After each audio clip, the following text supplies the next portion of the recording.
ahora un tema, porque el Señor le había mandado unas citas para que se hablasen. Yo las tomé para mí, pero en la mañana me llegó un mensaje, ¿verdad? Y me decían que teníamos que hablar de esas citas y yo dije, pues voy a estudiar rápidamente, porque el Señor trae un mensaje para nosotros, como decía a través del hermano David hace rato, ¿verdad? Porque Dios quiere que sigamos adelante, quiere demostrarnos su amor, pero sobre todas las cosas quiere que podamos levantarnos y salir, hermanos, muchas veces de la manera informa en la cual muchos de nosotros vivimos. Y Él nos dejó tres citas: Marcos 12:30, Mateo 6:33 y Números 23:19, las cuales exhortan en general al pueblo, ¿verdad?, a algo que muchos hemos dejado de hacer, o que inclusive no nos hemos dado cuenta que ya no hacemos. A veces, cuando estamos viviendo una vida, podríamos decirlo mal, o una vida que no agrada muchas veces delante de Dios, a veces es difícil darnos cuenta. En la Biblia hay muchos ejemplos, como cuando David se equivocó y no se percataba que estaba haciendo mal, como cuando Saúl quería agradar a Dios haciendo sacrificios, pero también Samuel le dijo, locamente estás haciendo mal. A veces en nuestro caminar como seres humanos o cristianos, ¿verdad?, o en el Evangelio, muchas veces no nos percatamos de cómo estamos viviendo el Evangelio. Y es ahí donde Dios siempre en su infinito amor y misericordia nos habla, ¿verdad?, y nos trata de corregir. En el pasado, o el domingo pasado, hablamos de José, de cómo sus hermanos actuaron la primera vez de una manera y cómo en la oportunidad que se les presentó, ¿verdad?, tiempo después, ellos ya lograron cambiar su manera de ver, de amar a su hermano, y eso es lo que Dios quiere que nosotros entendamos. Dios es un Dios que está buscando que su pueblo, que nosotros como iglesia, logremos cambiar nuestra manera de vivir, nuestra manera de comportarnos, nuestra manera de conducirnos, ¿verdad? Y Él, como un Padre amoroso, dice, porque yo al que amo, pues disciplina o exhorta y azoto, dice el Señor. En la corrección del Padre siempre nos está orillando a que nosotros podamos darnos cuenta de qué manera nos conducimos. Y escogí, o Dios puso, ¿verdad?, el relato de la mujer viuda, o de la ofrenda de la viuda, porque creo yo que ahí se pueden conectar todos estos capítulos que el Señor, ¿verdad?, nos mandó a nosotros. Y la mujer viuda, ¿verdad?, o la ofrenda de la viuda, habla de una mujer que en medio de su condición, dice, dio todo lo que tenía. El contexto, ¿verdad?, de esta historia, o de este relato, es que Jesús estaba tratando de hacerle ver a los fariseos que la manera en que se conducían no era apropiada, ya que dice la Escritura, ahí atrás donde leímos, que ellos oprimían, ¿verdad?, a la viuda, al huérfano, les gustaba ser escuchados por los hombres, y entonces a Dios no le agradaba la manera en que lo hacían. Y entonces a los discípulos, a las personas que Él había escogido para enseñarles su ministerio, siempre le ponía como ejemplo lo que no tendrían que hacer. Él les decía, ¿verdad?, ustedes cuando oren, no sean como los hipócritas, que quieren ser oídos por todos los hombres, mas ustedes cuando oren, en su aposento, en lo secreto, y ahí oren a su Padre, digan, Padre nuestro que estás en los cielos, santificado sea tu nombre. Dice, porque el Señor te va a recompensar en lo público. O ustedes cuando vayan, ¿verdad?, y hagan ofrendas, no sean como los hipócritas, dice, que quieren ser vistos por todos los hombres. Dios había algo que siempre le mostró a sus discípulos, y es que lo que los discípulos necesitaban es ser aprobados por Dios y no aprobados por el hombre. Hoy, o en la actualidad, ese problema se sigue presentando en nuestras vidas. Muchos de nosotros intentamos ser aprobados por los hombres, que el pastor, que el hermano, vean de qué manera me comporto, si vengo, si asisto, si lo hago o no lo hago. Pero, al igual que en aquel tiempo, Dios lo que buscaba es que fuéramos obreros aprobados, no por el hombre, sino por Dios mismo.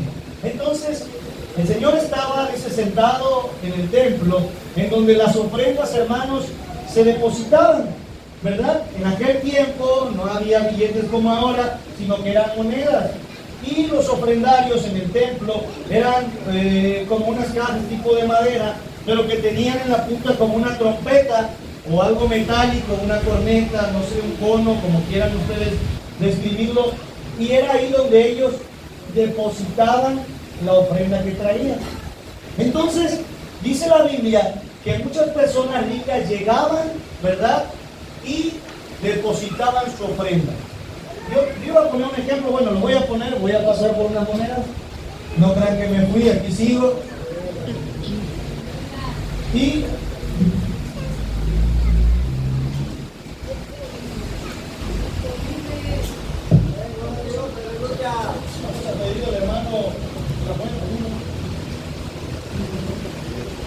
para que ponga, para poner un ejemplo más o menos de lo que pasaba en aquel tiempo. Voy a hacer como el hermano Mateo ahora, ¿verdad?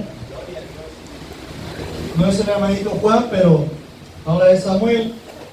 Porque en aquel tiempo, como hoy en día, y ahora lo vamos a ver, muchos fariseos o personas pensaban que de la manera en que hacían, estaban siendo aprobados por Dios, pero no era así. Como aquellos eran conos o embudos, lo que regularmente se escuchaba en las ofrendas era esto.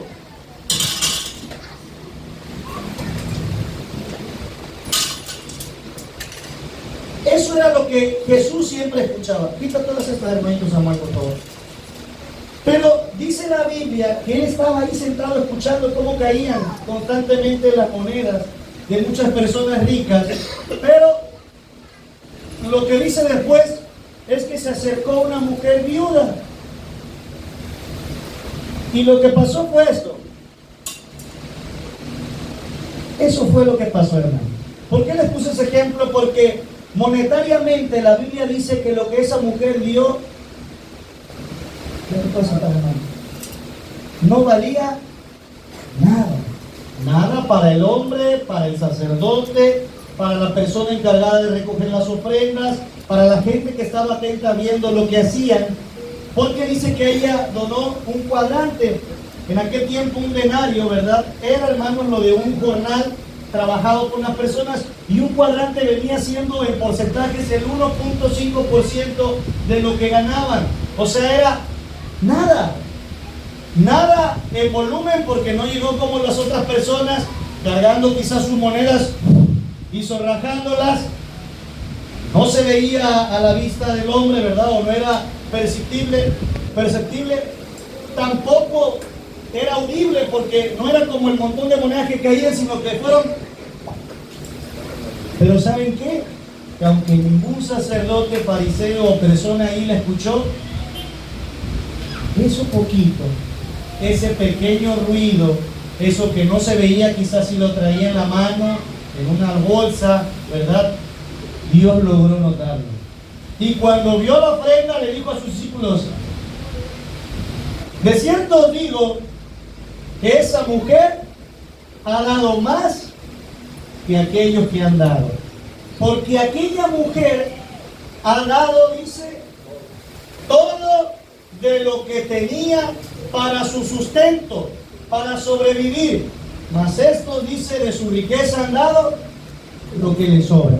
Ustedes pueden decir, hermano, ¿y eso qué tiene que ver con nosotros? No estoy hablando de monedas, de una ofrenda monetaria, hablando de que quiero que la iglesia sea rica. Estoy hablando de lo que realmente nosotros le damos al Señor, porque el Señor nos dejó esta cita. Vamos a ir a Marcos 12:30, ahí mismo, pero en unos versículos adelante, y la escritura dice así, Marcos 12:30.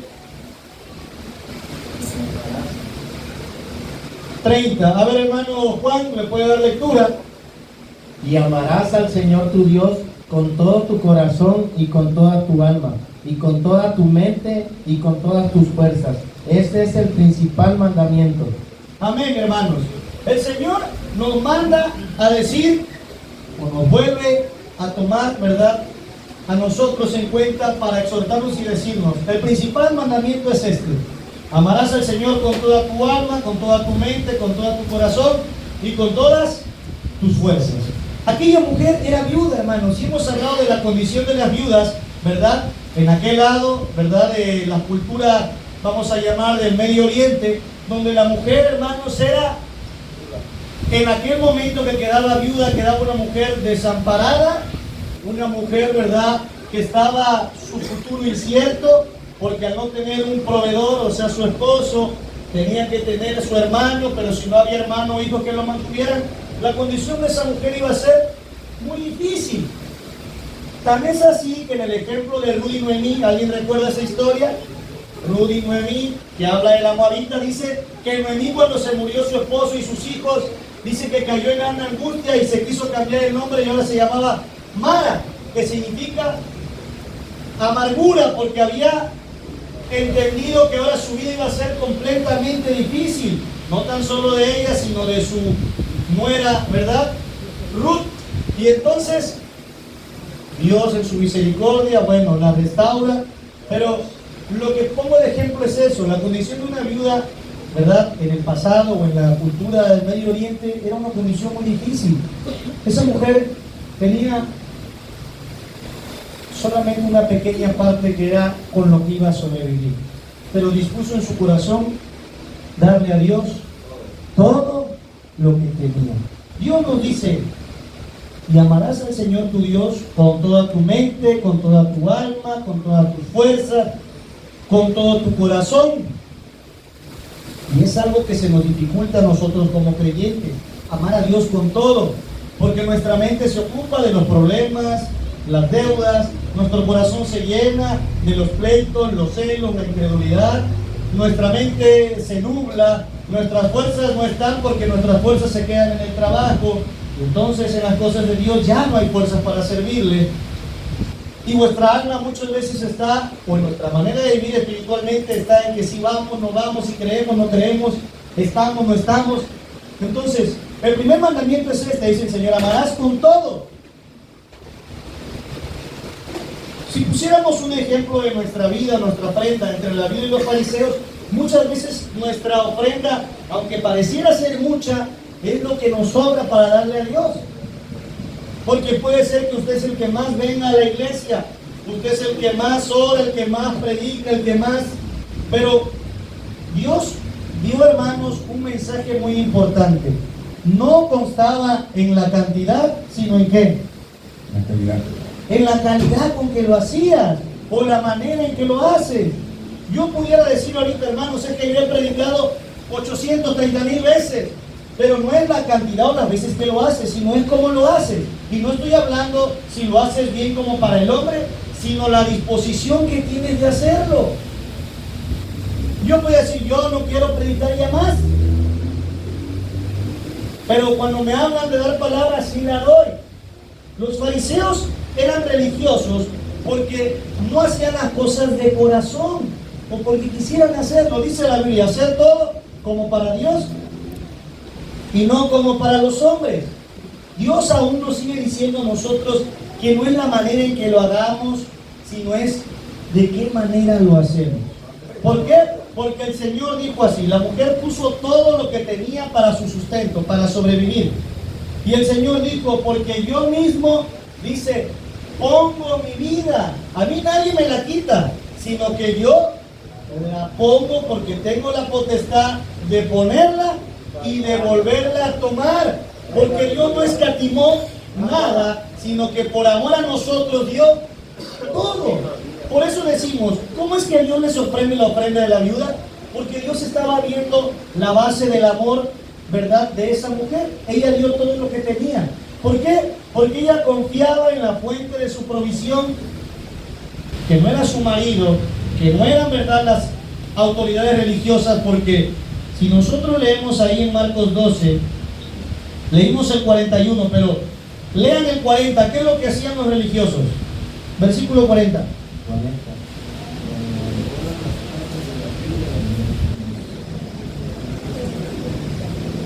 Que devoran las casas de las viudas y por pretexto hacen largas oraciones, estos recibirán mayor condenación. Los religiosos, dice, devoraban las casas de las viudas. Santiago 1 nos dice que la verdadera religión pura es esta: visitar a los huérfanos y a las viudas y mantenerse sin mancha del mundo. Esta es la verdadera religión. Dios mandaba a las personas que creían en Él a cuidar a las personas más vulnerables, que en aquel tiempo eran las viudas, los huérfanos, los pobres, pero la gente religiosa lo que más hacía era, dice, abusar de ellos. ¿De qué manera podían abusar? De que no los ayudaban, sino dice que veían para sí mismos. Hoy pudieran decir, hermanos, bueno, hoy si vemos a alguien en la calle le ayudamos, pero estamos hablando de una condición espiritual. Una viuda era alguien que no tenía ya un esposo, un hijo, que se sentía solo, desechado, que su futuro estaba incierto. Un huérfano no tenía al padre. ¿En dónde? En su corazón, en su mente, como ustedes quieran verlo. Hoy muchos de aquí podemos estar viviendo como viudas, huérfanos y pobres. ¿Por qué? Porque estamos faltos, ¿verdad?, nosotros de entender que tenemos a un Dios que es el esposo, a un Padre, ¿verdad?, por nosotros, que nosotros dice que somos ricos. Aunque nos creamos pobres en esta tierra, dice que somos ricos porque nuestra riqueza no está aquí, sino está en los cielos. Entonces Dios mandaba a las personas fariseas o encargados en ese momento del templo a cuidar y proveer de ellos, pero lo que pasaba es que ellos, de lo contrario, los oprimían y se aprovechaban. Hoy esa novela se sigue repitiendo en muchos casos de nosotros, porque en lugar de nosotros poder apoyar a nuestro prójimo, lo único que hacemos, hermanos, es seguir pisoteando, hablando, dando la espalda. ¿Por qué causa? Porque a lo mejor nuestra ofrenda sí es mucha, pero le estamos hablando a Dios lo que nos sobra. Esa mujer dio con la mentalidad de que tenía un Dios de abundancia. Muchos de nosotros y los fariseos daban con un Dios, ¿verdad?, en su mentalidad, que no podía prosperarles más. ¿Por qué les digo esto? Porque dice que ellos daban de lo que les sobraban. Ellos podían sacar su dinero y decían, bueno, tengo que pagar esto, hago lo otro, me sobra esto para darle a Dios. Y la viuda sacó su bolsa, sacó su cuadrante, quiero pensar que buscó en otro lado, ya no tenía, y lo dio todo. ¿Por qué lo digo esto? Porque es un claro ejemplo de nuestras vidas. Hoy a lo mejor muchos están pensando que están perdiendo 2 horas de trabajo o 2 horas en su negocio. Y entonces están diciendo que ahorita 2 horas el hermano en lo que predica, fácil, ahorita yo hubiera generado 3,000 pesos, hubiéramos vendido esto. Pero estamos hablando con una mentalidad, hermanos, errónea, la que Dios quiere. ¿Por qué? Porque siempre que damos, estamos viendo qué es lo que nos va a quedar. A ver, tengo 24 horas en el día, si yo voy 2 horas a la iglesia, ya no voy a tener 1 hora para ir con el niño, entonces si voy 1.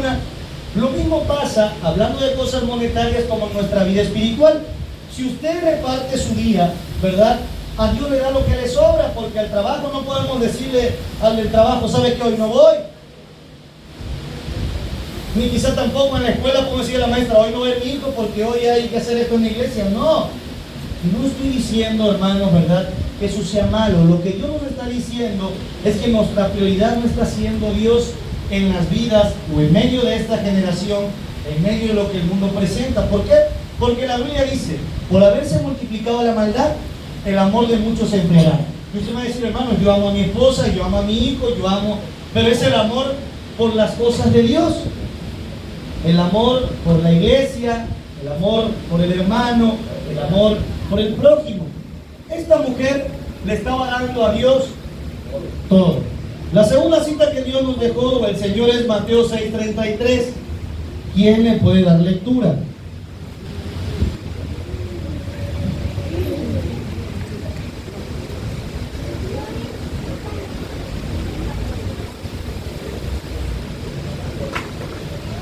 A ver, hermano, Malaquías 6:33. Mas buscar primeramente el reino de Dios y su justicia, y todas estas cosas os serán añadidas. Mas buscar primeramente el reino de Dios y su justicia, y todas las cosas serán añadidas. Es una cita que todos conocemos. Pero cuando hablamos de buscar, estamos hablando de que es algo que nosotros necesitamos. Yo en lo personal me la paso buscando siempre las llaves, porque las llaves se me pierden, las del coche, las de la casa, y ahí ando. Inclusive hoy en la mañana llegamos un poco retrasados porque no encontramos las llaves. Y lo primero que dijimos, las llaves, ¿dónde tienen que estar, hermanos? Colgadas, donde se cuelgan. Pero cuando volteamos a ver, estaba colgada una bolsita de dulces, creo que un cable de cargar el teléfono, pero no tenía ni una llave. Y le digo a la hermana Citlali, la llave, la camioneta no me arrancó, estuvimos buscando la llave de ella. Tú la tienes, yo no la tengo, creo que la traías tú. No, creo que la agarró la niña. Sí, la niña la agarró y empezamos a buscarla. ¿Por qué creen que la buscamos? Porque no la pusieron en un lugar. Porque no estaba en el lugar adecuado.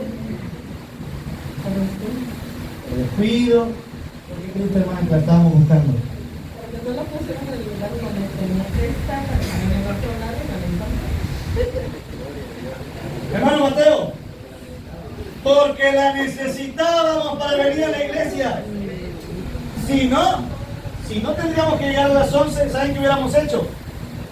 Ahí la hubiéramos dejado hasta mañana a las 8 para ir al kinder. La hubiéramos empezado a buscar, pero en ese momento la necesitábamos. Y entonces no nada más la buscó ella, la busqué yo. Samuel, la llave no la viste, Samuel comiendo pizza, la niña.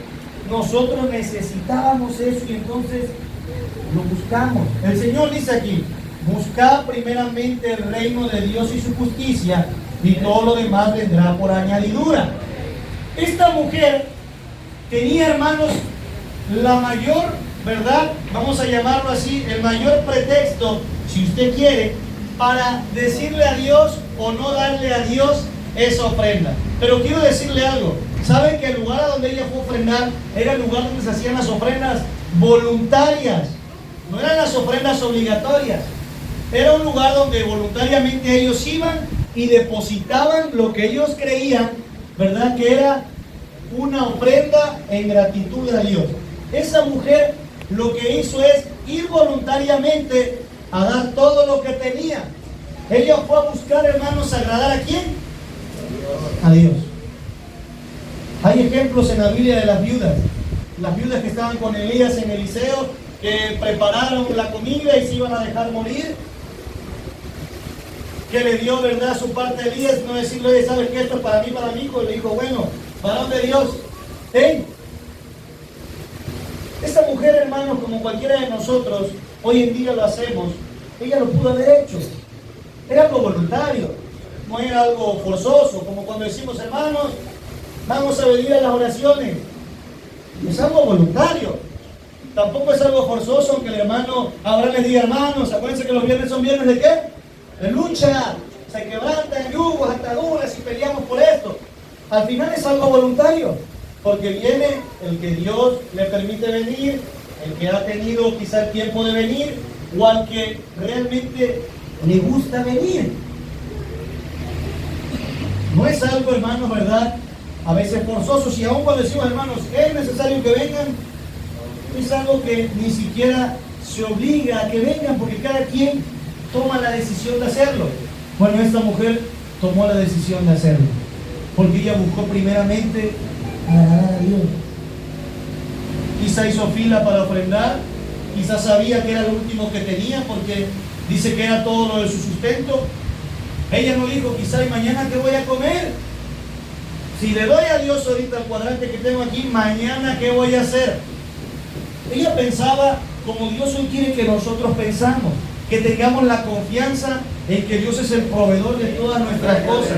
Y cuando hablo de proveedor, no quiero que piensen solamente, hermanos, en las cosas monetarias, una casa, un buen trabajo, una buena despensa ahorita para diciembre. Estoy hablando de que Dios es el proveedor, la fuente del amor, del gozo, de la paz, del perdón, de la misericordia, de la mansedumbre, de la templanza. ¿Por qué?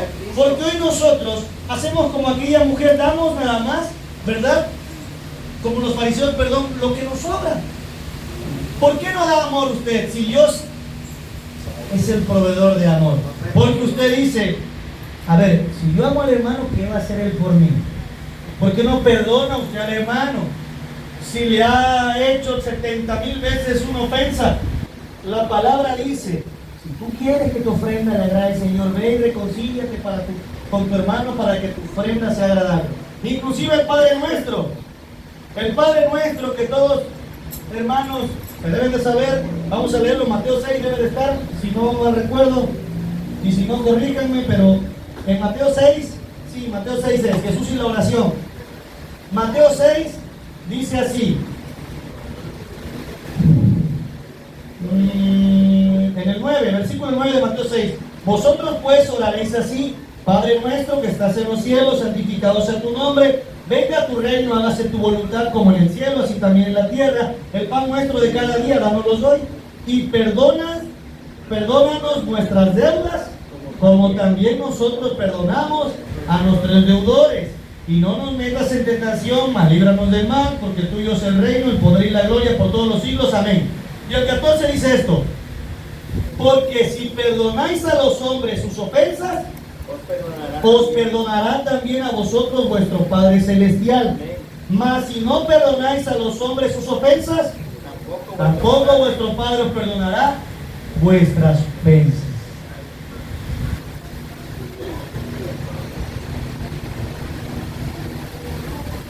Dice la Escritura, nosotros tenemos que darle todo el perdón a nuestros hermanos. Así sea lo que haya pasado, lo que haya dicho, todo el amor, toda la misericordia. Gálatas dice, consideraos a vosotros mismos, no sea que nosotros seamos mañana, ¿verdad?, tentados, o seamos los que estemos pasando la circunstancia o la prueba o tribulación de vida que nuestro hermano está pasando. Pero la pregunta es esta, usted va a decir, hermano, yo le doy todo a Dios. Yo le doy todo porque cuando vengo, bueno, doy una parte proporcional quizá de mi dinero, porque me esfuerzo en venir a la iglesia, pero no le estamos dando a Dios todo, porque cuando Dios pide todo, es todo nuestro corazón, todas nuestras cargas, todos nuestros problemas, todas nuestras tribulaciones, todo lo que me aflige, todo lo que trae en mi mente que me confunde, todo aquello que me trae, ¿verdad?, frío, apático e indiferente al camino de Dios. Decirle, Señor, aquí está. El Señor dice, venid a mí todos los que estéis, ¿qué?, cargados, que yo os haré descansar. Usted viene a la iglesia, le da a Dios una buena alabanza, se llena, derrama unas pocas lágrimas, ¿verdad?, se siente gozoso, pero su carga aquí la trae. No se la da a Dios. ¿Por qué le digo que no se la da a Dios? Porque sale bien de ese culto, pero la siguiente semana usted trae eso.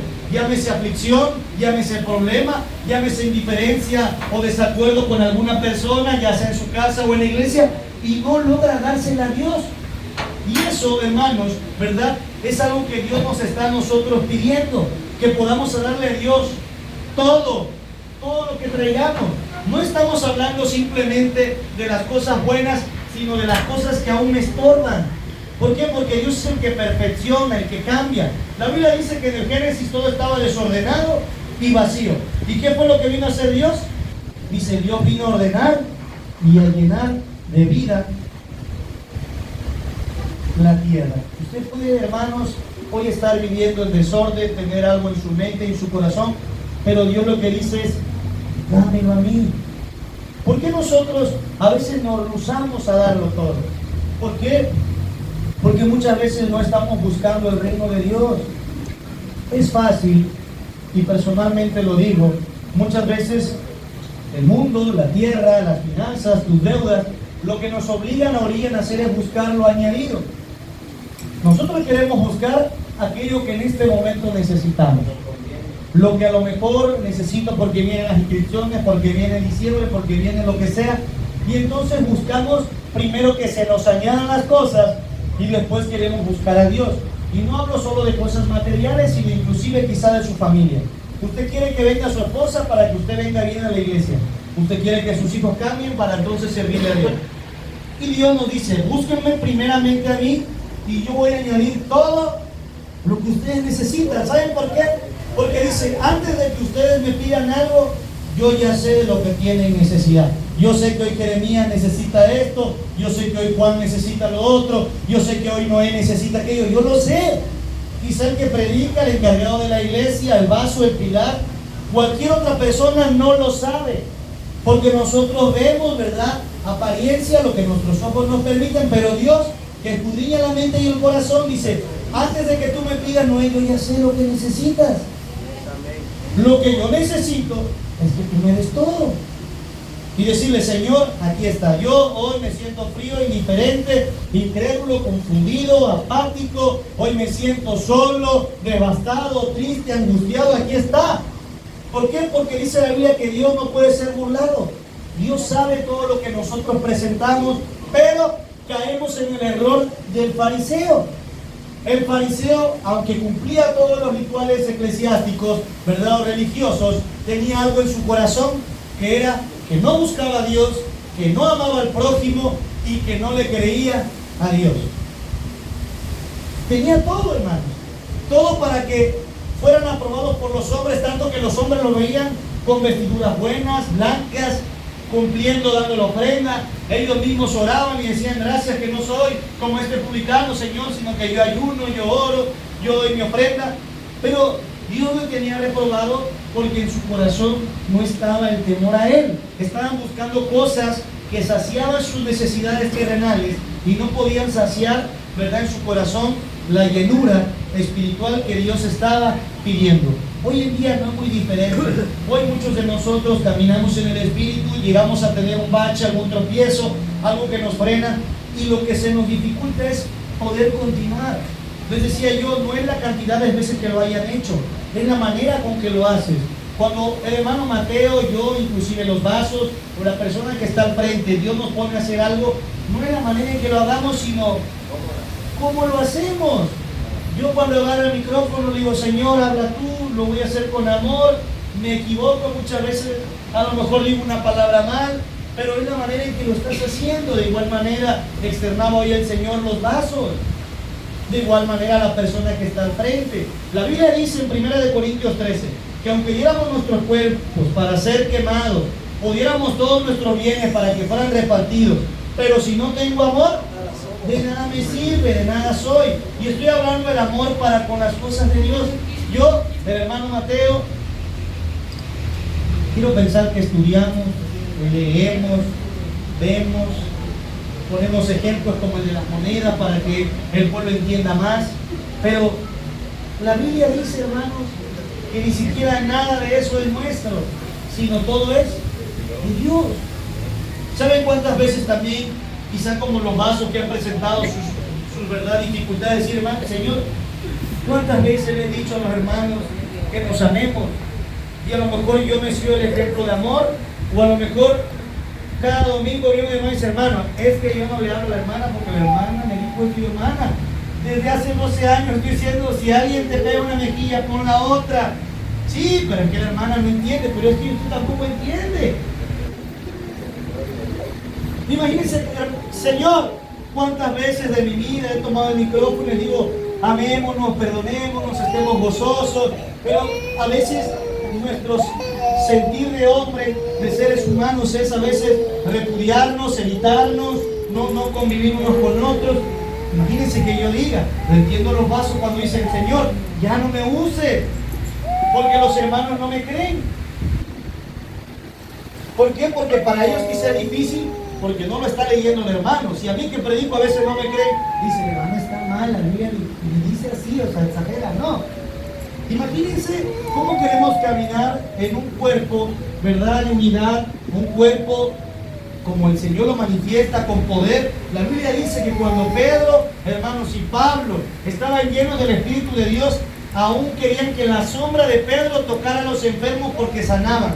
Aún las prendas que Pablo traía, las querían. ¿Por qué? Porque la gente sanaba. Cuando Eliseo murió, que tenía la doble porción de Elías, dice que traían un muerto en su ataúd, y cuando cayó en la tumba donde estaba Eliseo, ¿qué pasó con ese muerto?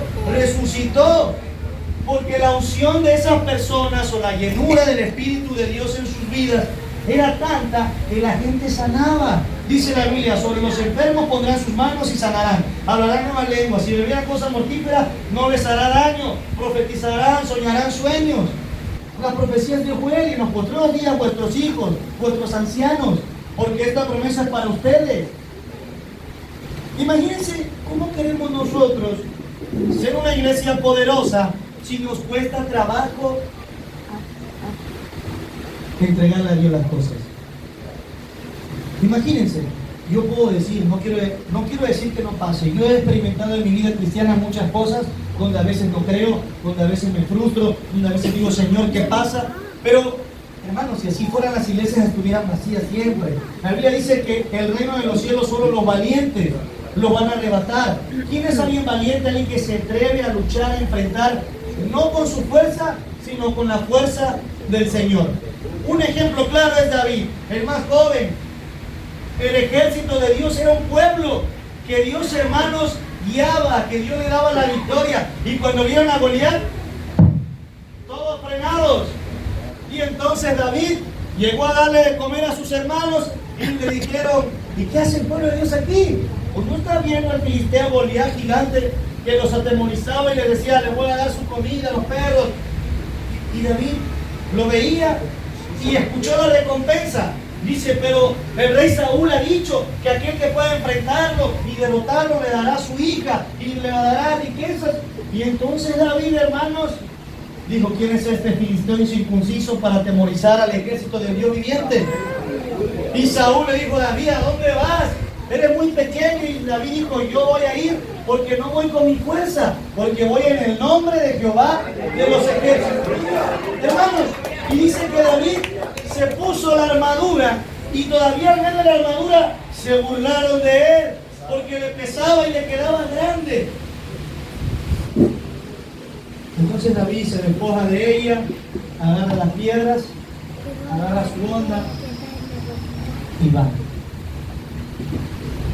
Y al ver los filisteos, Goliat todavía se burla de él y le dice al pueblo, ¿soy yo perro para que me manden a este con piedras?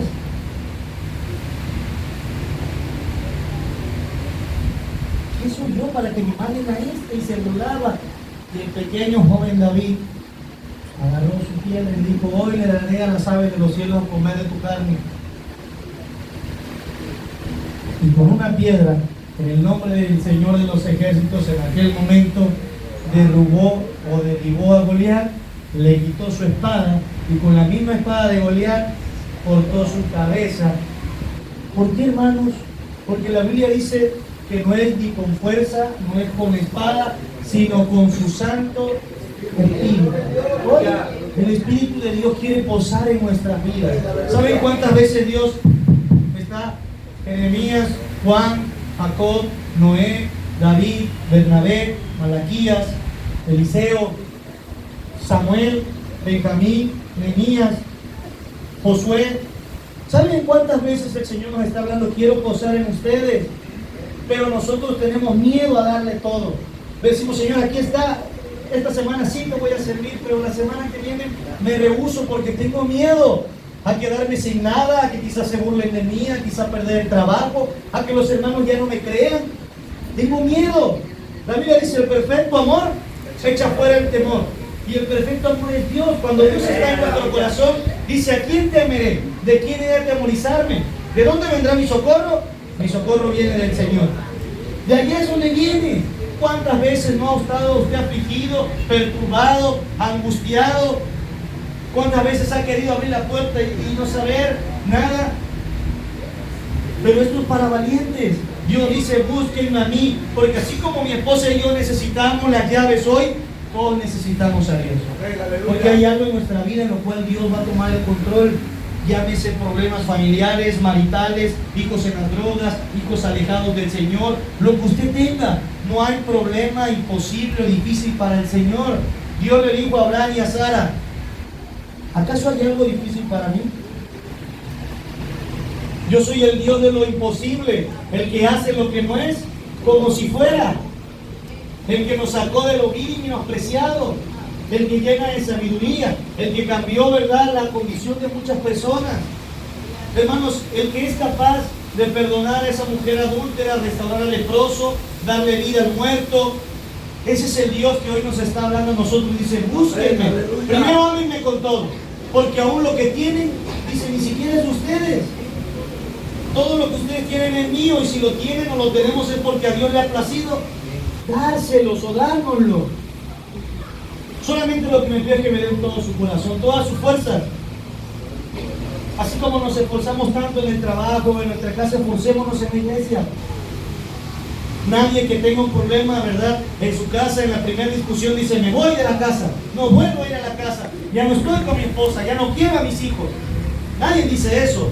Quizá luchan, quizá tienen discusión o diferencia con su esposa, y dice, ¿sabes qué? Perdóname, es que estoy afligido, tengo problemas en el trabajo. Hijo, obedéceme. ¿Sabes por qué? Porque ahorita estamos escasos de algún recurso. Ahí nos esforzamos. ¿Por qué en la iglesia a veces no logramos esforzarnos? En el trabajo, alguien que quiere cuidar su trabajo procura no desagradar, hacer lo que le corresponde. ¿Por qué en la iglesia no buscamos hacer lo que nos corresponde? Si es algo fácil que Dios dice, amarás a tu prójimo como a ti mismo. De la manera que quieren que los hombres te traten, trata a las demás personas. Es fácil, hermanos, externarlo. Lo que nos ha costado trabajo y el Señor lo manifiesta es expresarlo y vivirlo. Porque tenemos miedo. Porque sí le estamos sanando a Dios, pero lo que nos está sobrando, lo que pensamos, ¿saben qué le damos a Dios? Pero tenemos una reserva aquí por si las cosas salen mal. Señor, yo hoy voy a la iglesia, pero si hoy los hermanos abren mi prédica, se vuelven a dormir, Señor, ¿para qué predico si te duermes? Señor, yo voy a hacer esto, pero si hoy no me creen, ya no voy a seguir. Les ponía yo el ejemplo, imagínense a Moisés, que le decía, Moisés, ve y preséntate con Faraón y dile así, dice el Señor, deja ir a mi pueblo para que me adoren en el desierto. Y Faraón le decía, no. Y venía Moisés y le decía, Señor, Moisés, ve delante de Faraón y dile, dice el Señor, deja ir a mi pueblo. Y ahí va Moisés y Faraón le decía, no, ¿quién es ese Jehová para que yo lo obedezca? Yo ni lo conozco. Antes, ¿saben qué voy a hacer? Más tarea para todos ustedes. Van a hacer el doble de producción de ladrillo. Y los tenía esclavizados. Y veníamos y le decía, Señor, y le decía, Moisés, ve con Faraón y le vas a decir, deja ir a mi pueblo. Si usted y yo hubiéramos sido Moisés, le decía, en la tercera decíamos, Señor, Faraón no me hace caso, Faraón no me cree. Faraón me dice que quién es Jehová para que yo vaya y le diga. A Moisés, a pesar de que era tartamudo, aunque era tardo para hablar, le decía, ve con Aarón porque él será por ti como vos, y tú serás a ellos como Dios. Y él le decía, Faraón, el Señor dice así, deja ir a mi pueblo. Y Faraón estaba endurecido a causa de que Dios quería mostrarle a su pueblo, hermanos, la capacidad del poder y amor que Dios tenía para con ellos. Si hoy nosotros nos halláramos en esa prueba, muchas veces no soportamos y decimos, yo ya no, Señor, aunque tú digas que sí, Faraón dice que no. Señor, aunque tú me dices ve, el pueblo dice que no. Y el Señor dice, ve, pero el Señor, pero el pueblo no quiere. Y el Señor dice, pero ve, porque yo sé lo que tengo para ustedes. Mis caminos no son sus caminos, ni mis pensamientos son sus pensamientos. Así como son más grandes las montañas, así son, dice, mis caminos delante de ustedes. Porque yo tengo para ustedes pensamientos de paz. Yo sé lo que tengo preparado para ustedes. ¿Nosotros qué vamos a saber? Le decía el Señor a Job, Job, ¿dónde estabas tú? ¿Dónde estabas tú cuando yo formé al mundo? Cuando yo le puse sus límites al mar, cuando yo hice las grandes montañas, cuando yo afirmé los cielos. ¿Dónde estabas tú, Job? ¿Dónde estabas cuando yo, verdad, agarré y establecí la vida? Donde yo hice los árboles. ¿Dónde estabas? Quiero que me digas dónde estabas tú cuando hice las estrellas, cuando afirmé el cielo, el sol. ¿Dónde estabas? ¿Por qué a veces pensamos que nosotros tenemos un plan o una salida para decirle a Dios, no era así como tú pensabas? Mira, es así. Si dice la Biblia que el Señor es el arquitecto, y un arquitecto es el que hace los planos, planifica una construcción, sabe cómo va a quedar. ¿Nosotros qué somos? La Biblia dice que somos polvo y al polvo volveremos. No somos nada, hermanos. La Biblia y el Señor dice así, apartados de mí, nada podéis hacer, porque fuera de mí, nada sois. Y fuera de mí no hay quien salve. Hoy, hermanos, yo sé que usted muchas veces quizá derrama lágrimas en su casa, ¿verdad? En su cama, en la oscuridad de la noche, quizá en el trabajo, en el hambre, en la escasez. Yo lo sé, y si yo lo sé, Dios, imagínense cómo lo sabe en gran manera. Pero todo eso que estamos pasando solamente son pruebas. Dice la Biblia, porque todo lo que le sucede al cristiano es para bien, para moldear vuestra fe. El oro, aunque perecedero por el fuego como es probado. ¿Para qué? Para que su valor, hermanos, sea mejor. Se purifica a través del fuego. Usted y yo estamos en un proceso de purificación, en la cual Dios quiere que nosotros solamente confiemos. Y la tercera cita que Dios nos dejó fue Números 23:19. ¿Alguien me puede dar lectura? Números 23:19. A ver, hermano David, Números 23:19.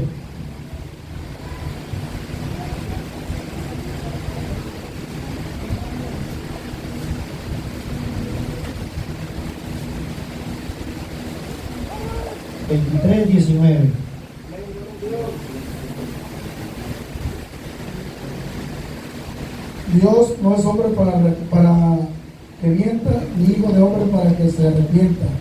Él dijo, y no hará, y habló, y no lo ejecutará. Amén. El Señor nos dice así: quiero que me amen con todo, quiero que me busquen, pero sobre todas las cosas, ¿saben qué quiero que entiendan a lo último? Es que yo no soy hombre para mentir, ni hijo de hombre para arrepentirme. Yo digo y no haré, lo dije y no lo ejecutaré. El Señor le dice esa palabra a Balaam, cuando Balaam, ¿verdad?, fue contratado por Balac, porque Balac quería que maldijera al pueblo de Dios. Y entonces Balac fue y le buscó con presentes, y Balaam dice, déjame que hable con Dios. Y Dios le dijo, ¿sabes qué, Balaam? Despide a ese hombre, porque ¿cómo puedo maldecir yo a este pueblo bendito? Y entonces se fueron, Balac vuelve a mandar presentes, y Balaam dice, miren, yo tengo que hablar lo que Dios me diga, dice, pero déjenme consulto nuevamente con él a ver qué me dice. Y el Señor dice, bueno, si estos hombres pidieron que vayas con él, ve con ellos, porque Dios estaba conociendo la intención de Balaam, que le estaban ofreciendo, hermanos, servicios, riquezas, etc. Y entonces él monta su asna, y su asna empieza a oprimirlo contra un muro, porque dice que el ángel del Señor estaba delante de ella. Y entonces él azotó su asna durante 3 veces, y entonces Dios abre la boca del asna y le dice, oye, Balaam, ¿no he sido yo tu asna desde que estábamos, verdad, pequeños? No te he llevado, no he llevado siempre tu carga, ¿por qué ahora me haces esto? Y agarra y le dice, pues me está oprimiendo, no avanza. Le dice, ¿no estás viendo el ángel del Señor que no me deja pasar? Y los ojos de Balaam fueron abiertos, y entonces vio la espada desnuda, dice, de un ángel que le dice, yo me he puesto en tu camino, porque tu camino es perverso, le dice. Yo me he puesto aquí, y si no fuera por el asna que te ha, verdad, oprimido, ella, si no estuviera aquí, dice, ya tú estuvieras muerto, y a ella le hubiera preservado su vida. Y entonces Balaam dice, Señor, me he dado cuenta que mi camino es malo, me regreso. Y dijo, no, ahora irás y vas a hablar solamente lo que yo te diga que hagas. Y ahí fue. Primeramente Balaam fue probado. ¿Por qué? Porque no le creyó a Dios. ¿Por qué? Porque en su corazón había codicia, ambición. Y una vez que fue ahí, viene Balaam y le dice, mira, sube de ahí y maldíceme al pueblo. Y le dice Balaam, ya con un corazón diferente, le dice, mira, yo haré lo que Dios me diga que haga. Bueno, ve, porque Balaam decía, maldícelo para que se quite y se extermine en la tierra. Pero dice que en la primera ocasión, en lugar de maldecirlo, Balaam prefiere bendición para él. Balaam se molesta, y en la segunda ocasión vuelve él, ¿verdad? Y en lugar de decir una maldición a su pueblo, le vuelve a bendecir. Y es ahí donde leyó el hermano David, donde dice, ¿acaso yo soy hombre para mentir? ¿O hijo de hombre para arrepentirme? Si yo he dicho que voy a bendecir a mi pueblo, ¿cómo puedo ahora yo maldecirlo? Y se lo dice a Balaam, y entonces Balaam le dice, bueno, ¿sabe qué? No lo maldigas, pero entonces ya no lo bendigas. Ya no lo bendigas, porque lo que yo quiero es exterminarlo. Y antes de poder maldecirlo y que ellos vayan menguando o su Dios esté en contra, lo único que estaba haciendo, ¿saben qué? Recibiendo más y más y más bendiciones. Porque le decía, mi pueblo será como un león rugiente, porque no habrá agorero ni adivino en contra de Jacob ni Israel, porque es un pueblo que yo amé. Y eso mismo es lo que nos dice el Señor. Hermanos, dice la Escritura, porque a Jacob amé y a Esaú aborrecí.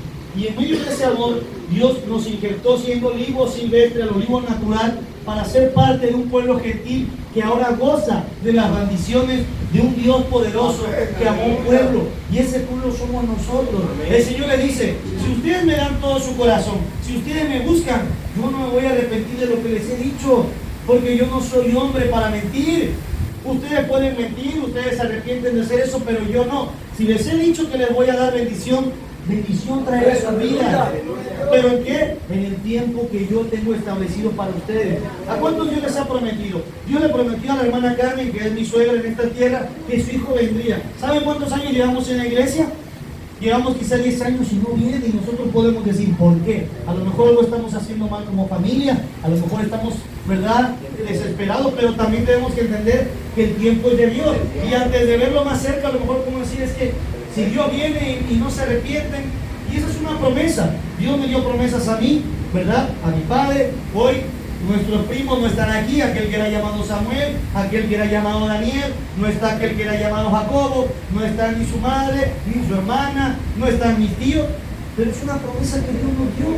Y como familia nos angustiamos porque decimos, no nos creen, no piensan que Dios nos puede hablar en esta generación, o no pueden creer que Dios le dé un mensaje a través de la hermana Querena, de David, de Jeremías, de alguien. ¿Por qué? Porque su corazón se ha endurecido, y a lo mejor antes de poder esforzarlo decirle a Dios, tú eres un Dios que puede hacer que las personas crean. A veces, ¿saben qué? Lloramos, nos angustiamos, decimos, señores, que ellos no creen. Pero si a lo mejor no pasara esto en tu iglesia, a lo mejor vinieran. A lo mejor, Señor, si no me utilizaras a mí como predicador o al vaso como vaso, a lo mejor la iglesia estuviera mejor. A lo mejor si no me escoges a mí, todo estaría mejor. Cuando nosotros pensamos eso, estamos dudando de la capacidad y veracidad del Dios que servimos. Porque la Biblia dice que Dios, hermanos, tiene un plan perfecto, y Dios no se equivoca. ¿Saben por qué? Porque en la creación lo hizo Dios. Dios hizo algo y vio que era bueno, y entonces Dios continuó. Dios se quedaba ahí hasta que veía que las cosas eran buenas. Y a lo mejor está pasando algo en tu vida en lo cual tú estás estacionado y no entiendes, pero Dios quiere que sea algo bueno para ti. No quiere que eso sea algo malo, para que salgas corriendo, para que vuelvas atrás, para que ya no quieras seguir. Dios quiere que lo que estás pasando perfeccione tu corazón hasta que tú veas que eso es bueno para tu vida. ¿Por qué me pasó esto? Porque es algo bueno que va a venir a mi vida. Las pruebas, el dolor, la angustia, la tribulación. Quizá muchas veces, hermanos, la frialdad es para que nos enseñe a nosotros a volver a confiar en nuestro Dios y ponernos en el fuego del gozo de la salvación. Que haya fuego y descienda fuego del cielo. ¿Por qué? Porque muchas veces es lo que nos falta. Si queremos aprobar al hombre, saldremos cada día cuando abramos esa puerta igual. Porque siempre va a haber alguien que a lo mejor no va a ser alguien que nos apruebe, alguien que va a decir, lo que tú dijiste es mentira, Juan, yo no te creo. Y entonces, en lugar de yo salir lleno del poder de Dios y decir, Dios, soy instrumento tuyo, digo, Señor, es lo que te digo, ya no quiero ir, ya no voy a hablar por este micrófono, porque lo que yo digo, los hermanos, en lugar de afirmar, se molestan. Si yo pudiera o les platicar la vida de todos los profetas, ¿saben quiénes les querían a los profetas?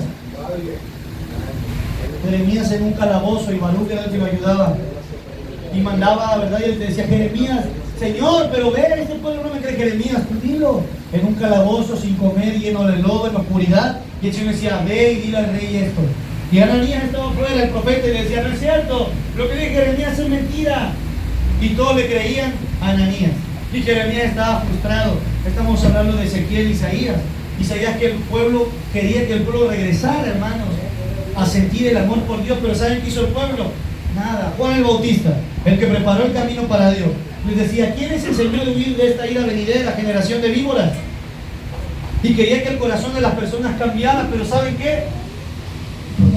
La Biblia dice, vinieron los ángeles, vinieron los profetas, luego vine yo, y aún así el pueblo comprendió.